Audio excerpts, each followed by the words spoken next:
আসসালামু আলাইকুম গাইস, আপনারা দেখতেছেন কিভাবে ছাদে পাইপ ফেলানো হয়, কিভাবে ছাদে সুন্দরভাবে ড্রয়িং ছাড়া আমরা এই পাইপ এইটা ফেলাইছি। ড্রয়িং ছাড়া পাইপ ফেলানো হয়েছে। এইভাবে পাইপ ফেলালে সঠিকভাবে, যেমন ছাদের চারপাশে মিডলে একটা সার্কুলার বক্স বসবে।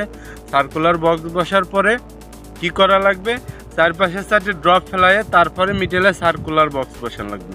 তো কীভাবে করবেন, কেমনে করবেন, তার ভিতরে নিচের রড উপরের রড দুইটা জালি থাকে। একটা জালির ভিতরে নিচের জালিটা বেঁকা করে হ্যান্ডেল দিয়ে তারপরে ছাদের পাইপটা ফেলানো লাগবে। তো চলুন শুরু করা যাক কিভাবে কাজটা করে। বন্ধুরা দেখতেছেন, আমরা এখন কাজ দেখবো ছাদের পাইপ ফেলানো, কিভাবে ছাদের পাইপ ফেলায়। এইভাবে রডগুলা বেঁকা করে ছাদে পাইপ ফেলাইতে হবে। ছাদের পাইপ ফিটিং কিভাবে করতে হয় দেখেন। সেটিংটা এইভাবেই করবেন। ছাদের যে রডগুলো আছে নিচের জালিটা, রডটা পাইপটা বেঁকা করে তারপরে পাইপটা ঢুকাই দিয়ে এইভাবে মাপ নিয়ে নিতে হবে। মাপ নিয়ে তারপরে কাজ করবেন। মাপ নিয়ে হ্যাকসো ব্লেড দিয়ে কাটে নেবেন। আমরা হ্যাকসো ব্লেড দিয়ে কেটে নিতেছি।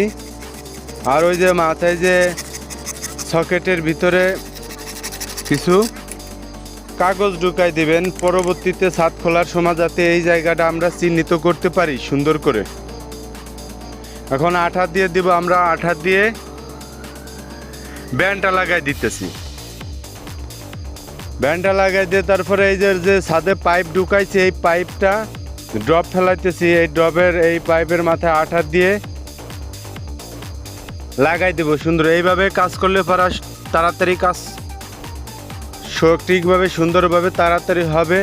আমরা একটা রুমের চারপাশে ড্রপ ফেলায়ে তারপরে কাজ করব। এখন এই যে টাইটা বানতেছি, নিচের রডের সাথে টাই বানবেন। টাই বানানোর সময় নিচের রডের সাথে টাই বানবেন। তারপরে নিচের রডের সাথে একটা টাই বাঁধে দুইটা পাইপ একসাথে মিশিয়ে তারপরে আবার টাই বানতে হবে। আর উপরে আর একটা টাই বানবেন, যার কারণ হতেছে যে পরবর্তীতে বিমের ভিতরে যখন ছাদ ঢালাই দেওয়ার সময় ভাইব্রেট করবে, ভাইব্রেশন মারবে, তখন এইটা ছুটে যাওয়ার সম্ভাবনা থাকে, ছুটে যায়। এই জন্য পরবর্তীতে আমাদের ছাদে তার টানার সময় ঝামেলা হয়। আর সব সময় এই জায়গাতে দুইটা জালি থাকে, দুইটা জালি নিচের জালিতে সবসময় পাইপটা বাঁধতে হবে।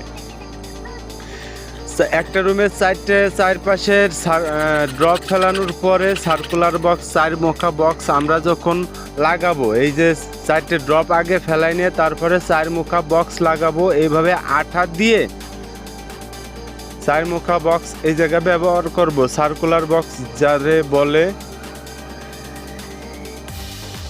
তারপরে আপনারা বিড়ে বানাবেন। বিড়ে বানাইয়ে এই সার্কুলার বক্সের নিচে দিবেন। একটু ছোট করে বানাবেন যাতে পরবর্তীতে ছাদ খোলার সময় ছোট করে ফুটোটা ছোট করে বাইরে, মানে চিত্রটা ছোট হয়ে বাইরে। আর এই যে বিড়েটা দিতেছি দেখেন, এই বিড়েটা সুন্দর করে দিয়ে দিবেন।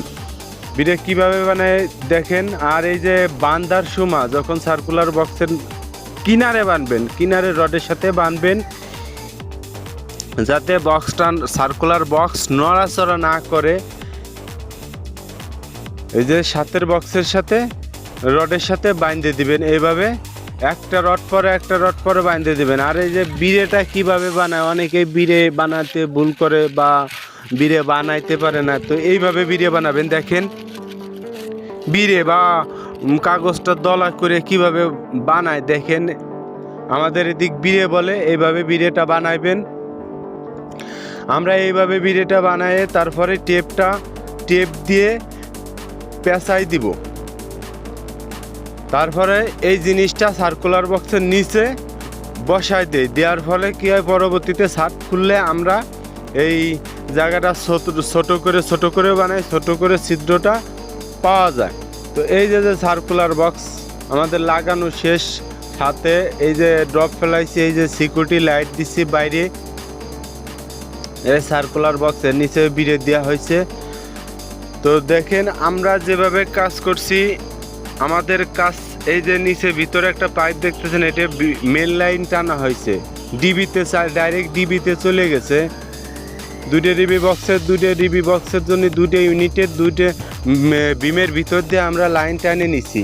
আর এই যে পাইপ দেখতেছেন, এই যে আরেক জায়গা পাইপ, এই পাইপটা ডাইরেক্ট ডিবিতে নিয়ে গেছি আমরা মেন লাইন। আর রুম বাই রুম আলাদা সার্কিট ব্রেকার বসে, এই জন্য ডাইরেক্ট ডিবিতে নিয়ে যাওয়া হয়েছে। এই যে সিকিউরিটি লাইট, বেলকনিতে লাইট, এই যে ডিবির লাইন কতটি আছে। আর দুইটা লাইন আনছে আমরা মেন মিটার থেকে, দুইটা লাইন ডাইরেক্ট ডিবিতে দিয়েছে। এই যে দুইটা লাইন গেছে, ওই যে দেখেন দুইটা লাইন ডিবিতে। আর 4টের পাইপ উপরে উঠে দিছি, 3 তলা 4 তলা 5 তলা যাই হোক নিচ থেকে লাইন চলে আসবে এইভাবেই। উপকার আসলে পরে লাইক শেয়ার সাবস্ক্রাইব অবশ্যই করবেন। Thank you my watching video.